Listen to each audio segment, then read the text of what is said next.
Both Wetherspoons and Marstons have had supplies affected by a Europe-wide shortage of CO2 gas in recent weeks, but now supplies are getting back to normal. The sweltering weather, World Cup fever and barbecue season have led to a rush on draft beer and sparkling drinks.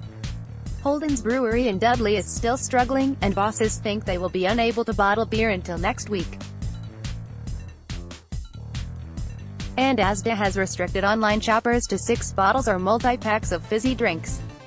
A spokesman for JD Wetherspoon said, "A high number of our pubs had been unable to serve 3 products on draft: John Smith's, Strongbow Dark Fruits.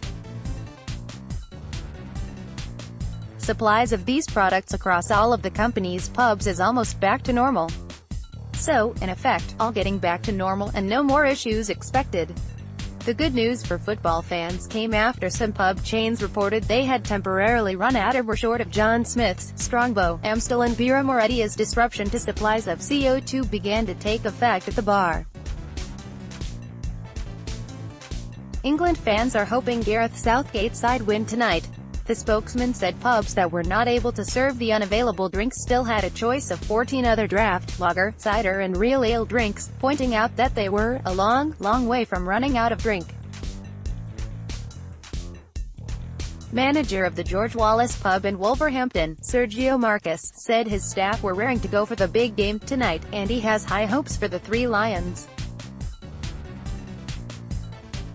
Sergio himself is Portuguese, but his home team are already out of the World Cup, after losing to Uruguay 2-1 on Saturday. He said, "I was a bit gutted when Portugal went out, but I really do think England will be in the final. Here we go." Manager Sergio Marcus, centre, with staff Stephen Green and Will Hickman, getting ready for the big match at the George Wallace pub. The St. George's flag is being flown above council offices in the region. Flags are up at Wolverhampton Civic Centre, and the headquarters of Staffordshire County Council, Sandwell Council and Dudley Council. The shortages of CO2 are understood to have been caused by a longer than usual break in production of ammonia, one of the key sources of food-grade CO2 in Europe, which is used to carbonate drinks.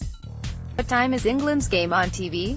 The last 16 matches tonight, with kickoff at 7 p.m. at the Otkriti Arena, Moscow. The game is being shown on ITV from 6:15 p.m. And who do England play if they beat Colombia? If England advance to the quarter-finals, then they will play on Saturday, July 7th, with kickoff at 3 p.m. The Three Lions will play either Sweden or Switzerland, who also play their last 16 match today.